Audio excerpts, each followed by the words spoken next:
কি দিলে তুমি? এই যে পাড়ার দোকান কি করব, তা বললাম এই দুটো ডাটা নিলাম, আর তোমার জন্য একটা ফুলকপি, আর মাছের ঝোল একটা কলা, আর বাবা ঢেঁড়স টমেটো,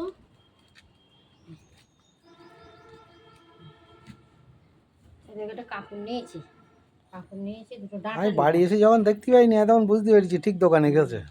কাজ হচ্ছে এই আবার আমারে বলে চাটনি খাবো।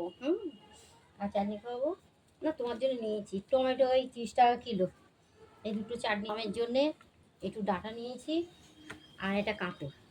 আর বন্ধুরা হচ্ছে দেখো আম এখন খেতেই হবে, এই যে পেলাম আম আমগুলো কেমন পাগল, আম হয়েছে দেখো, পাগল। আমাদের নিত্যাদার দোকানের আম, খুব সুন্দর সুন্দর আম দেখো।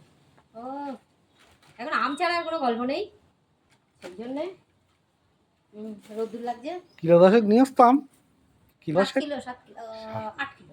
বাহ, এ নাও ধরো, ঠিক আছে। এই বাজারটা কেমন হয়েছে বাজারটা? খুব ভালো হয়েছে। টাটা, আজকে রাখি, মনের আনন্দের রান্না, দিকে ইঁচড় চিংড়ি রাখবো।